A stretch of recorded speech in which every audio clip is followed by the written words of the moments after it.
अवां खे अपडेट कंदासीं त सिंध हुकूमत न्यू कराची में फैक्ट्री में बाहि लॻण वारे वाक़े जी जांच लाइ कमेटी जोड़े छॾी आहे। अवां खे ॿुधायूं पिया फैक्ट्री में बाहि लॻण वारे वाक़े जी जांच लाइ डीजी लेबर जे सरबराही में टीम जोड़ी वई आहे। सूबाई वज़ीर सईद खनी जो चवणु आहे त जांच टीम 24 कलाकनि अंदर रिपोर्ट पेश कंदी।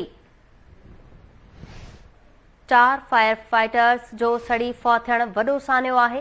वाक़े जा कारण मालूम करे ज़िम्मेवारनि खे सख़्त सज़ा ॾिनी वेंदी। ख़बर अवां खे ॾियूं पिया सिंध हुकूमत न्यू कराची में फैक्ट्री में बाहि लॻण वारे वाक़े जी जांच लाइ कमेटी जोड़े छॾी आहे। अवां खे अपडेट कयो पिया फैक्ट्री में बाहि लॻण वारे वाक़े जी जांच लाइ डीजी लेबर जे सरबराही में टीम जोड़ी वई आहे। सूबाई वज़ीर सईद खनी जो चवणु आहे त जांच टीम 24 कलाकनि अंदर रिपोर्ट पेश कंदी। 4 फायर फाइटर्स जो सड़ी फौत थियण वॾो सान्यो आहे। वाक़े जा कारण मालूम करे ज़िम्मेवारनि खे सख़्त सज़ा ॾिनी वेंदी। अवां खे ॿुधायूं पिया सिंध हुकूमत न्यू कराची में फैक्ट्री में बाहि लॻण वारे वाक़े जी जांच लाइ कमेटी जोड़े छॾी आहे।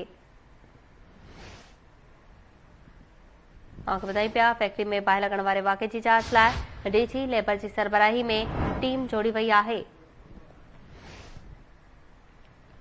सिंध हुकूमत न्यू कराची में फैक्ट्री में बाहि लॻण वारे वाक़े जी जांच लाइ कमेटी जोड़े छॾी आहे। फैक्ट्री में बाहि लॻण वारे वाक़े जी जांच लाइ डीजी लेबर जी सरबराही में टीम जोड़ी वई आहे। सूबाई वज़ीर सईद खनी जो चवणु आहे त जांच टीम 24 कलाकनि अंदर रिपोर्ट पेश कंदी।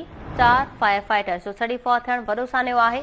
वाक़े जा कारण मालूम करे ज़िम्मेवारनि खे सख़्त सज़ा ॾिनी वेंदी।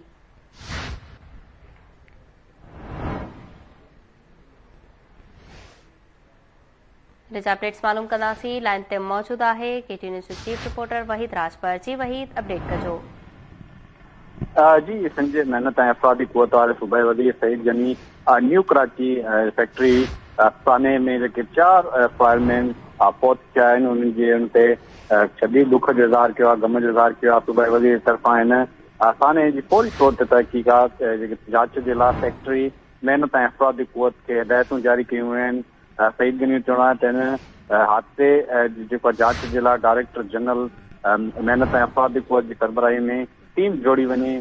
टीम ईंदड़ 24 कलाकनि में जेको पंहिंजी इब्तिदाई रिपोर्ट पेश करे असांखे हिन जेको सान्यो जेको थियो आहे, हादसो पेश आयो आहे, समूरनि जेको उन्हनि खे चइनि खे साम्हूं रखी हिन जी जांच करणी पवंदी। ज़िम्मेदार केरु आहे उन जे ख़िलाफ़ सख़्त कार्रवाई अमल में आंदी वञे। वहीद राजपर, तफ़सील ॿुधाइण लाइ महिरबानी।